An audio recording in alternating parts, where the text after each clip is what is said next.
நண்பர்கள் எப்படி இருக்கீங்க? இன்றைக்கி சாம்பார் தயார் பண்ணிகிட்ருக்கோம். சாம்பாருக்கு தேவையானது சின்ன வெங்காயம், கருவேப்பிலை, மல்லி, மிளகா, தக்காளி. பெரிய வெங்காயம் இன்றைக்கி போடுறதுலன்னு முடிவு பண்ணிட்டோம். தேங்காயும் அரைச்சி வச்சுக்கிட்டோம். நம்ம ஊர் சாம்பார் திருநெல்வேலி. பார்த்திங்கன்னா பருப்பு அவிச்சு எடுத்து வச்சாச்சு. தாளிப்பு ரெடி பண்ணிகிட்ருக்கோம். கடுகு, ஜீரகம், வெங்காயம், மிளகா, முருங்கைக்காய் போட்டு வதக்கிட்டு இருக்கோம். அடுத்து தக்காளி போடும்போது காட்டுறோம். தக்காளி போட்டுட்ருக்கோம். இப்போ தக்காளி ரெடி ஆகிட்டு கத்திரிக்காயை போட்டுக்கிறோம். கத்திரிக்காய் கூட வாழைக்காவும் மிக்ஸ் ஆகிருக்கு.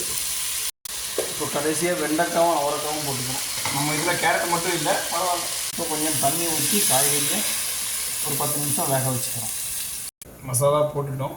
சாம்பார் மசாலாவும் போட்டு மிக்ஸ் பண்ணி ஒரு 10 நிமிஷம் மறுபடியும் வேக வச்சுக்கிறோம். கொதிக்கிட்டோம். காய்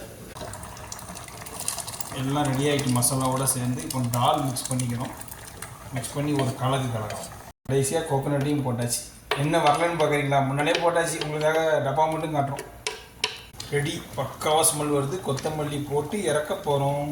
ஃபைனலி எல்லாம் ரெடி. சாப்பிட உட்காந்தாச்சு.